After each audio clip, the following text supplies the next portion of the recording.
Hey everyone, Mark and Steve here. Before we get started today, we want to let you know about Dare to Connect, our new online interactive video platform. For less than the cost of a therapy session, you and your spouse get live access to both of us 3 times a week.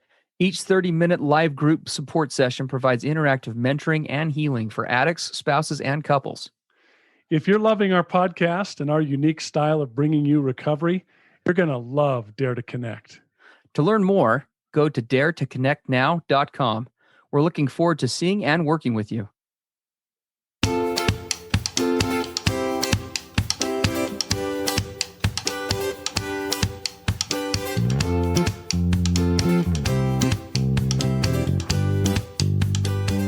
Hey everybody, I'm Steve Moore.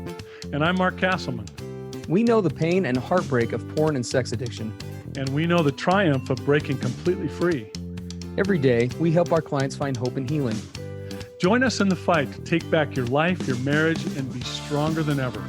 This is the PBSC Squared podcast.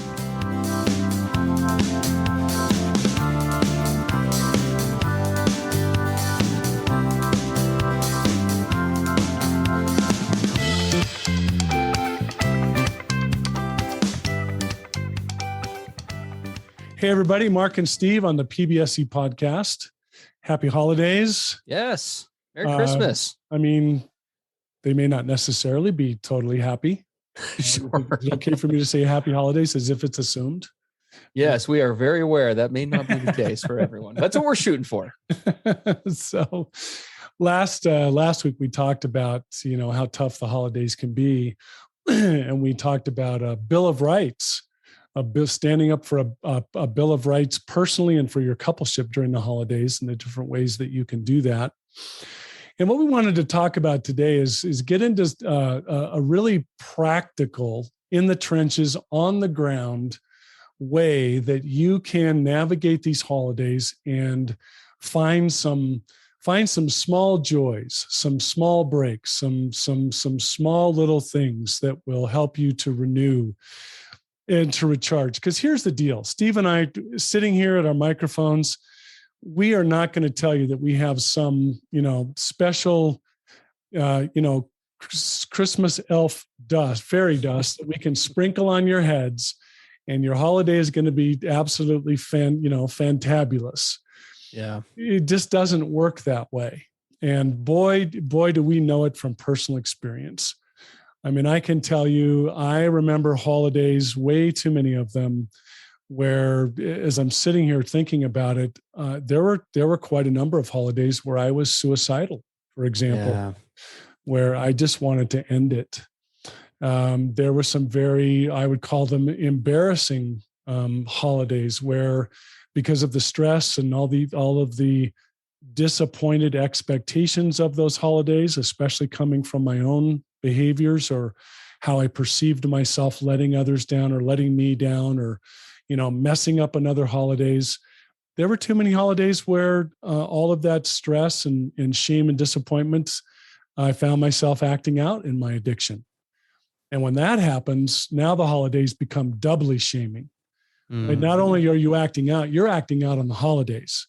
Now you're especially perverted and messed up and cold and selfish and all of these things, which many of the descriptions I just said, if I looked at the pure addict part of me, yeah, I was cold and selfish and uncaring and completely myopic and narrowed.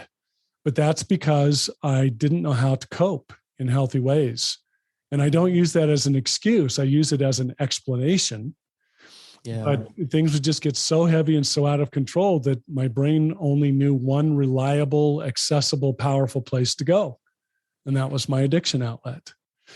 So what we want to talk about today is, rather than going that route, the holidays become so overwhelming and so difficult that we either turn to our addictions, or if you're the spouse of an addict, right, you find yourself overwhelmed by the pain of betrayal trauma, and the holidays can just fall apart real quick.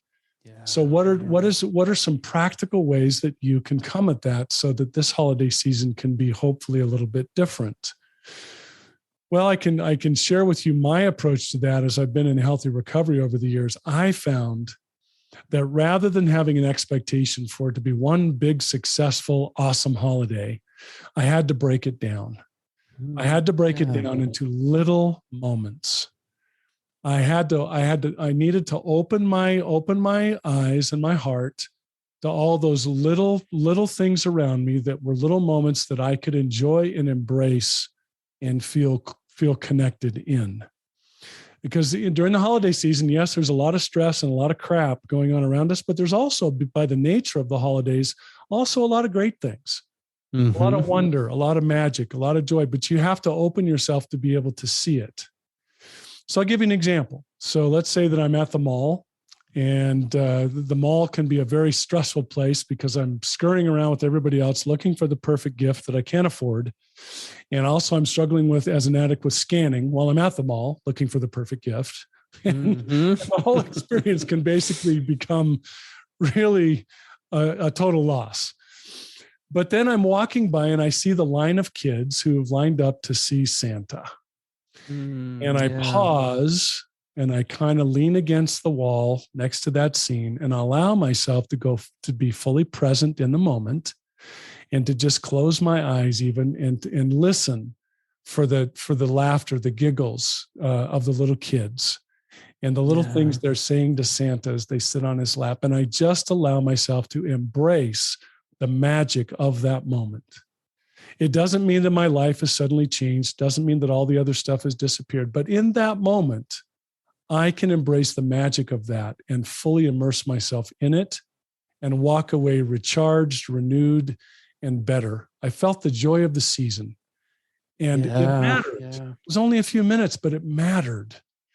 That's the only way that I have found over the years to successfully navigate the holidays, is by opening myself to those little things. Gosh, I love that. I think that's so great. And it's so true. You know, as we talked about last week, it's a hard time of year. It's a hard time of year for just your average person, right? It's an even harder time of year because of the world circumstances that we live in. You know, we've got a lot of health concerns and pandemics, Huge. a lot of financial concerns in the United States. There's just a lot going on. And then you throw on top of it, for those of you, tuning in, we're so aware of the incredible burden that each of you carries as you're trying to repair and heal a marriage and trying to work on your own individual recoveries and find a better life and to make things better. And it is so much to do. It is really easy, I think, to get lost in just all of that and get swept up. And I love the idea of just as I look back, I definitely have done that at times, but I'm learning with all of you from Mark, because I don't think I probably do that enough, of just pausing and just being present in those little moments, allowing yourself to feel something good. Last week, one thing we mentioned as well is we addicts during this time of year, we operate oftentimes from this distorted sense of accountability that says that, without even realizing it, we don't give ourselves permission to enjoy any part of this time of year. No, because you don't deserve to, not after what you've done. I've made everyone else's life miserable for however long. I don't deserve to be happy. But you absolutely do, because there's a season for all things. There is a time to feel pain and remorse, and there is a time to practice accountability and to make amends and to repair. There is a time to grow and develop in the ways that, frankly, all of us should have a long time ago. But there is also a time to be able to sit back and to be able to be in the moment, be present, and also be able to celebrate the victories that have been made, and to be able to feel the belonging is the word I'd give it. And just here in the moment, the belonging that should come with the Christmas spirit. Yeah. And one of the things you're going to face, this is especially difficult for you as couples. I know for me, I could muster the openness, the open-mindedness, the open-heartedness to pause at a mall scene and watch little kids sit on Santa's lap. I could do that as an individual if I stopped to be mindful, and I could really enjoy that. But what about trying to enjoy little magical moments as a couple when there's so much pain and so much wreckage and so much damage that is in the history of that. How do we come together as a couple to enjoy something, quote, magical? I used to think that was not possible. Like, wait a second, you're asking me to put all of that on hold and pretend that it doesn't exist and that it didn't happen so that I can enter this magical moment with my partner? Are you crazy? Yeah. And yet, I think there's a lot to be said for that. And so I'll give you an example. Even in my wife and I's hardest times during the holidays, one of the things that we were able to do where we could kind of, I'm trying to think of the word, suspended emotional animation. Can we call it that? Can we suspend our emotions for a moment? Just sort of let them kind of freeze right there. Okay, leave that right there. I'm not saying it didn't exist or we're not going to come back to it, but just for this moment, I'm going to suspend it. And one of the things my wife would do is we love a little Christmas movie called It's a Wonderful Life. And to sit next to each other, even hold hands, have some popcorn and laugh and cry, right? With Jimmy Stewart and It's a Wonderful Life. That was a respite for us, even in our most hellish holidays. We could take 2 hours and just sort of disappear into the magic of that movie. That's an example of coming together as a coupleship, even though a lot of other things are hard or difficult or just lousy. We can come together for that, right? Those are those little renewals, those little respites that are so critical for us. Can you find those during this holiday season?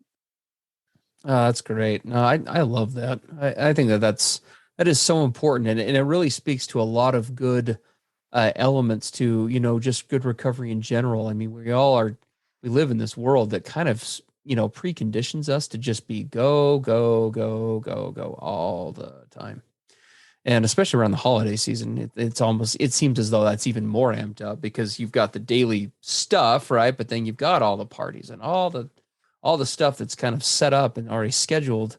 It can be really easy to not make the time for those things.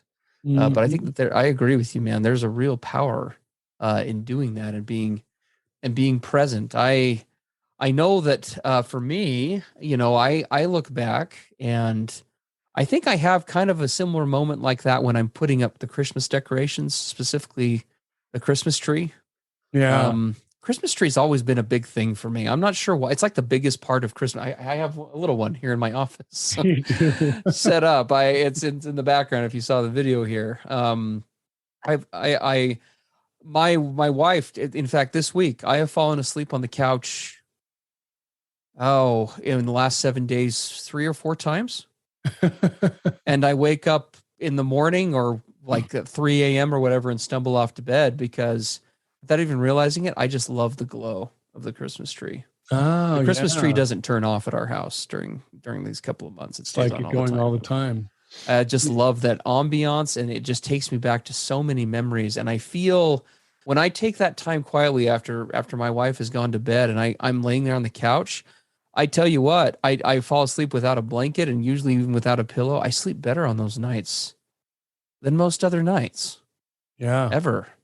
Because I just feel that safety and that security, and it's kind of a pullback to other times. And I like all of you, I have a really chaotic life, a million things barking my attention, but that at late at night when it's quiet, just being able to sit there and be listening to some music or something. Next thing I know, I'm passed out and it's 4 a.m. because I get lost in that time. And so I like that word lost that you just used. It sounds like when you're putting up the Christmas tree decorations, you're losing yourself in that moment. Yeah. You're immersing yourself in it. You're practicing what we call in recovery and trauma healing surrender. Sure. Yes, I have these powerful emotions. They're legitimate. I'm angry. I'm hurt. I'm crushed. I at times I can't breathe. But in this moment, in this little magical moment, can I suspend that or surrender it to lose myself in what this is right now? Yeah. And that's where these little renewals and recharges come that are so crucial. And here's the thing, they're cumulative. You might say, well, Mark, that doesn't sound like that's going to make much difference. 10 minutes here, 10 minutes there. I can tell you, if you find, a little handful of those little 5 or 10 minute moments today, and they kind of stack on top of each other, and then today gets added to tomorrow and the next day, there's a lot of those little magical present renewing moments that add up over the holidays that matter. They really do. Well, and honestly, I think that even if you were just, I mean, think about it, everybody be real for a minute, if you're listening to this, with how crazy and how busy things are. I mean, think how different your world would be, even if you just had a 5-minute moment like that every 2 or 3 days this time of year. Every 2 or 3 days, right? I mean, honestly, seriously. I mean, I teach this stuff for a living, but it's really easy to go 2 or 3 days easily, if not more, without having that time, unless I make it. I've had some of those this last week, but they've been sparse, but they are so recharging. But that's the thing about those moments, is we have to do, I think, what we as humans are just kind of counter, at least in our, American culture, we are just kind of counter. we run counter to the whole slowing down mantra, right? We're just kind of wired for chaos all the time. And there's always a checklist, right, where we're operating from. And it's this endless list of things we have to do. And we never get to the end of it. We just have kind of resolved ourselves that we'll just try and do as much as we can and then fail on the rest of it. And we just get so tied up in that. But being able to just, so it does run counter to what our brain tells us. But if you can practice that quiet mind, gosh, bonus points, even kick it off with a little bit of meditation beforehand. Yeah, imagine that. Or a phone call to somebody in your recovery system or something, right? That kind of sets the stage for that to work well. Maybe some journaling. I mean, that's huge. Well, and a couple other things I think are really important that have worked for me and others I work with. This is a time of year when you can allow yourself to become childlike. Right? We get so caught up in this adult stuff, and it's true. I mean, we want to be mature and wise and proactive and so on and so on. But there are times to just let yourself be a kid. And boy, what better time than at the holidays?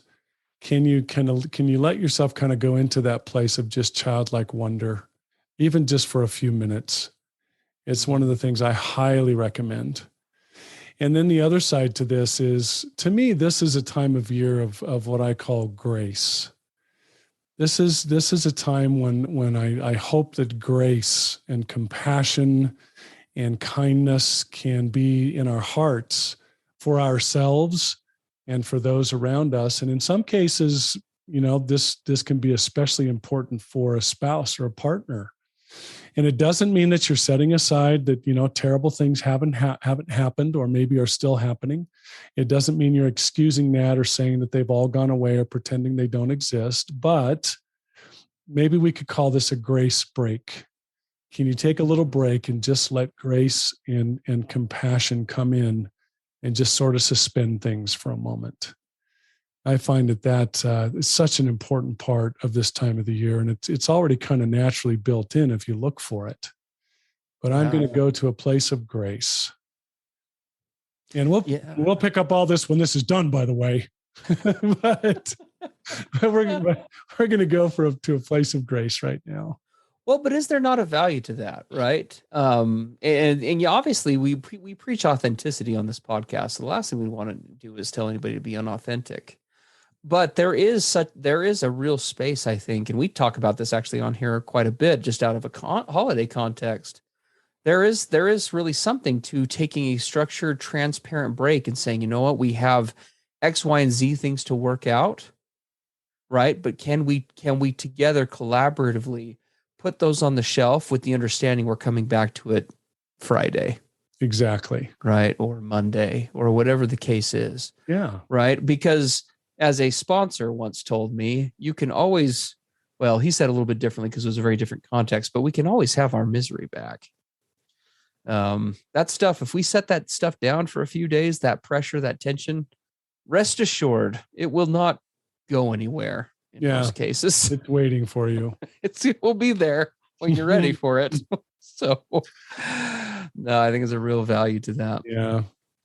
Well, so we just hope you'll try to be mindful in the next handful of days, just about those little magical opportunities that are around you, to just stop and pause and breathe and notice and let yourself be carried away, for a few minutes or for an hour or two. You deserve to have some renewal. You deserve to have some recharging. We're all just fallible human beings. We have certain capacities, and when they're exceeded, we have nothing left. Yeah. And I love this time of year because it provides so many natural opportunities for some renewal and some refueling and some, for sure, just kind of getting ourselves together again, so that we are then going to face what the new year is going to bring us. Yeah, that's a great point. We do. We care about each of you. We're grateful for each of you listening. We hope that you take the time to slow things down, to practice some of the stuff we've talked about these last couple of weeks, and we really do wish each of you a Merry Christmas, Happy New Year. We'll be back with you again before then, but we hope that as you wrap up the year that you're able to find some peace and some good times. There is so much hard out there. And sometimes it can be hard to find the good, but it is there if we're willing to take the time to look for it, to collaborate, to find it with some people if we need to, and to really, like Mark talked about, to find those little moments where you can really be present with kind of the magic of this time of year. So. Yeah, love it. All right, everybody. We will see you next time on PBSE. And yes, Merry Christmas to all of you. Yep. Talk to you soon. Everything expressed on the PBSE podcast are the opinions of the hosts and the participants and is for informational and educational purposes only. This podcast should not be considered mental health therapy or as a substitute thereof. It is strongly recommended that you seek out the clinical guidance of an individual qualified mental health professional. If you're experiencing thoughts of suicide, self-harm, or a desire to harm others, please dial 911 or go to your nearest emergency room.